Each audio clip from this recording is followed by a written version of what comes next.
R न्यूजमध्ये आपलं सहर्ष स्वागत. पाहूया आजची बातमी. हिंगणगाव येथील पारायण सोहळ्याची दिंडीने व पालखी सोहळ्यांनी सांगता. कुंभोज राहुल रत्न पारखे. हिंगणगाव तालुका हातकणंगले येथे ज्ञानेश्वर पारायण समिती यांच्या वतीने श्री ग्रंथराज ज्ञानेश्वरी पारायण सोहळा व अखंड हरिनाम सप्ताहाचे आयोजन करण्यात आले होते. दिंडीने व पालखी सोहळ्याने सांगता करण्यात आली. सकाळी हनुमान मंदिरापासून दिंडी व पालखी सोहळ्याला सुरुवात करण्यात आली.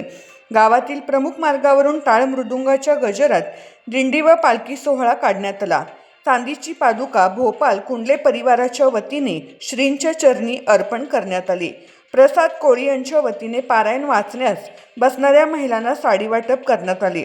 पार्थ शिंगे यांच्या वतीने प्राथमिक शाळेतील इयत्ता 4वी ते 7वी प्रथम द्वितीय तृतीय आलेल्या विद्यार्थ्यांना शैक्षणिक साहित्याचे वाटप करण्यात आले. तसेच काकड आरतीसाठी येणाऱ्या महिलांना वैभव बेळवंकी यांच्या वतीने लकी ड्रॉ पद्धतीने पैठणी साडी बक्षीस देण्यात आले. त्यानंतर गुरुवर्य भागवत कबीर महाराज यांचे काल्याचे कीर्तन संपन्न झाले. महाप्रसादाचे वाटप करण्यात आले. या पारायण सोहळ्याचे व्यासपीठ चालक चैतन्य महाराज खरशिंग सुभाष कोळी महाराज यांनी केले.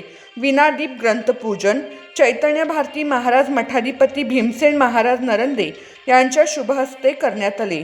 ध्वज व तुळशीपूजन सद्गुरू चैतन्य महाराज विजय भोसले महाराज आळते यांच्या शुभहस्ते करण्यात आले. प्रतिमा पूजन अर्जुन देशमुख महाराज मुने सातारा यांच्या शुभहस्ते करण्यात आले. तर दैनंदिन प्रवचन अर्जुन देशमुख महाराज, नामदेव शंकर पाटील महाराज, रामकृष्ण खाडे महाराज, पांडुरंग कुंभार महाराज, सुभाष कोळी महाराज, चैतन्य महाराज यांचे प्रवचन संपन्न झाले.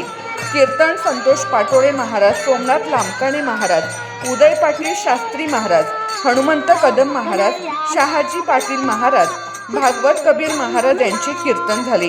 परिसरातील भजनी मंडळांकडून 7 दिवस भजन करण्यात आले. हा पारायण सोहळा पार पडण्यासाठी पारायण समितीने घेतले परिश्रम. आर न्यूजसाठी राहुल रत्न पारखे, हिंगणगाव, कुंभोज.